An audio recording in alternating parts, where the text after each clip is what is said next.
Chaque année, le temps d'un instant, les pays dévoilent leurs richesses et leur part d'inconnu lors des journées européennes du patrimoine. À Monaco, une cinquantaine de lieux étaient mobilisés pour cette 27e édition. Livrés en main, nous sommes donc partis à la visite de ces sites d'exception et des édifices habituellement fermés au public. Premier arrêt, la résidence du ministre d'État qui ouvre ses portes au public une fois par an à l'occasion justement de la journée du patrimoine.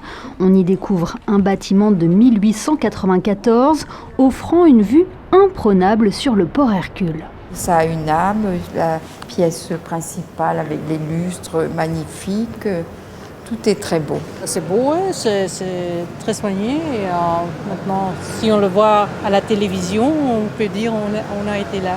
À quelques pas de là, il y a foule sur la place du Palais Princier.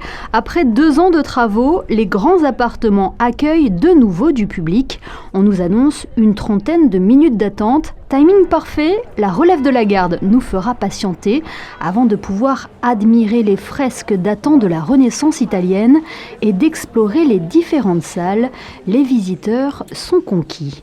Que ce soit les pièces de monnaie, les tableaux, les différents écrits, les bulles papales et autres, très impressionnant.